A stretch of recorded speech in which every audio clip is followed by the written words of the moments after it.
Ever seen a deck like this? Let me show you how we made this thing. I started by framing the deck 1.5 inches lower than I normally would, and you'll see why later. If you pay attention, you can see that the inner part of the frame is a bit lower. We're adding this tape that you see here to protect the top of this joist. A lot of people do this to further their lifespan. I think it works, but a lot of people think it's BS. You let me know what you think in the comments.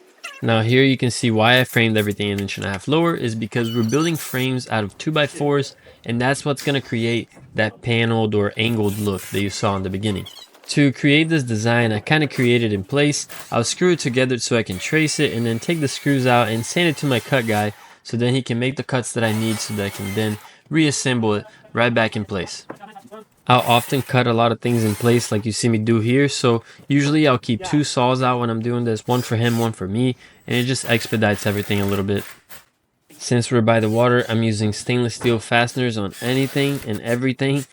Stainless steel fasteners cost more but provide you with peace of mind, which is honestly priceless. Now when doing these types of angled brackets and such, I like to put them on top of the framing or at least in the ends to make this as strong as possible, and if I feel that there's any weak points, then I'll add blocking, and you'll see that here soon. For example, on the left of that small one that I marked, I can tell that that's a weak spot. I don't like it just floating like that, so what I did is add a blocking underneath. I don't think I show it here, my editor never put that in, but either way you can see that I try to keep everything on top, some sort of support.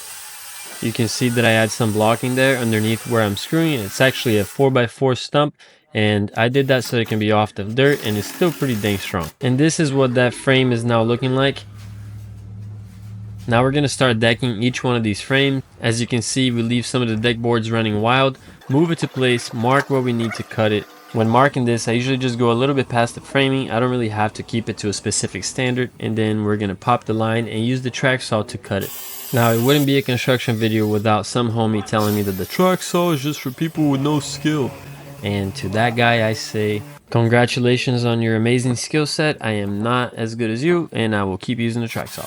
We're going to attach this using some 4-inch screws. That's going to give us about 1.5 inches of grab, and that's plenty in my opinion. Once we screw this down, the first panel will be done. We're happy about that. Quick celebration, but now we get back to work in cutting the excess on this next panel. Now that the first panel is done, all we have to do is repeat the process for each panel going forward, which can be kind of tedious and time consuming. In case you do attempt to do this, just know that it is a lot more time consuming than your regular deck for obvious reasons. One good thing about doing decking like this is that you can use a lot of smaller pieces, and often you can go to lumber yards, and for hardwood stuff like this garapa here, you can get it at smaller sizes like 4, 5, 6 feet and get them for a cheaper cost. Now does that mean you're gonna save money doing decking like this? I don't know, probably not, but hey, if you want to try and if you like this look, why not, right? Now we're gonna work our way across the end here, about 2 more panels to go, and we're gonna finish it off strong, make sure they all fit together, and this is what it's looking like. We ain't done yet though, we gotta cut in some borders, so let's do that. About 2 inches away from the concrete, pop a chalk line, and then we're gonna use the track saw again, and we're gonna cut it nice and straight. This border was not intended to be here originally, which caused some of the screw holes to be super close to the edge, but it wasn't a problem. None of the boards cracked, which is a good thing. But yeah, once we add these pieces in, we're done, and this is what it's looking like, all the way finished now. Like I said, this is a lot more time consuming, but I personally really like the look. This is my first long format video, intentionally long format.